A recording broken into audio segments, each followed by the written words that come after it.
इन्हीं दुआओं के साथ जय हिंद जय भारत। श्री राजकुमार रोत। धन्यवाद अध्यक्ष महोदय। आज रेल की डिमांड पे बोलने का अवसर प्रदान किया। मैं ज़्यादा समय नहीं लूँगा। चर्चा सुन रहा हूँ मैं, कोई रेल के डिब्बे बढ़ाने का, साफ सफाई को लेकर चर्चा कर रहा है, कोई ये सुविधा को लेकर चर्चा कर रहा है। लेकिन राजस्थान के अंदर एक प्रश्न पूछा जाता है सामान्य ज्ञान में कि राजस्थान के ऐसा कौन सा जिला है जहाँ रेल आज तक नहीं पहुँची है। और मुझे दुख के साथ कहना पड़ रहा है कि संसदीय क्षेत्र बांसवाड़ा और हमारा बांसवाड़ा जिला आज तक वहाँ पर रेल नहीं पहुँची है। 2012 में वहाँ स्वीकृत उद्घाटन हुआ था, लेकिन आज तक काम इसका नहीं हुआ है। और जिस गति से आज काम हो रहा है उस हिसाब से मुझे लगता है 10 साल और लग जाएंगे।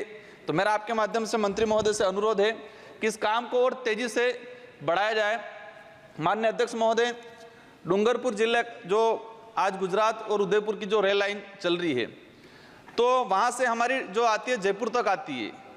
तो मैं चाहूँगा, आदिवासी बाहुल्य क्षेत्र है, कि आदिवासी समुदाय और आदिवासी समुदाय के साथ अन्य समुदाय के लोग जयपुर ही नहीं दिल्ली तक भी आए। तो हम चाहते हैं कि अहमदाबाद डूंगरपुर वाया उदयपुर होता हुआ दिल्ली एक नई रेल लाइन शुरू की जाए। दूसरा, चेतक एक्सप्रेस और मेवाड़ एक्सप्रेस दिल्ली से उदयपुर चलती है, लेकिन वो दोनों उदयपुर तक रुकी रहती है। चेतक एक्सप्रेस सुबह 10 बजे आ जाती है, शाम को 7 बजे वापस रवाना होती है, तो 8 से 9 घंटा वहाँ खड़ी रहती है।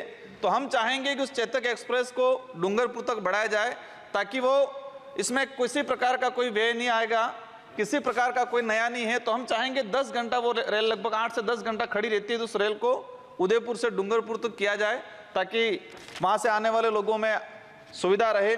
साथ ही डूंगरपुर जिले में लंबे समय से डिमांड चल रही है कि डूंगरपुर जो रेलवे स्टेशन है उसका नामकरण राजा डूंगर बरंडा के नाम से किया जाए। तो मैं चाहूँगा कि यहाँ तो अभी घोषणा में, बाद में ये राजा डूंगर बरंडा के नाम से किया जाए। पूर्व जो सांसद थे उन्होंने भी ये डिमांड रखी थी। माननीय अध्यक्ष महोदय, देश के अंदर हमने रेल का इतिहास पढ़ते हैं तो इतिहास में आता है कि अंग्रेजों ने यहाँ रेल निकाली, वहाँ रेल निकाली। अंग्रेजों ने रेल निकालने का मुख्य उद्देश्य ये था कि यहाँ से खनन, यहाँ से जो खनिज संपदा है उसको निकालना। तो भारत देश के इतिहास में ये मिलता है। तो वर्तमान में भी हमने देखा है, मैंने झारखंड छत्तीसगढ़ का जो उधर का इलाका देखा, तो उसमें भी पहला जो उद्देश्य रहा है कि वहाँ जो मिनरल्स निकल रहा है, खनन निकल रहा है।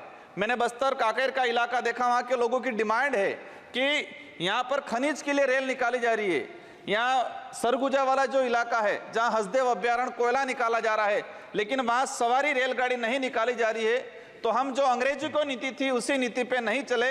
हम जिस इलाके के अंदर माइनिंग को लेकर रेलगाड़ी निकाल रहे हैं, तो वहाँ सवारी को लेकर भी रेलगाड़ी को प्राथमिकता दी जाए। इन्हीं शब्दों के साथ आपको धन्यवाद। जोहार। श्री धर्मेंद्र यादव।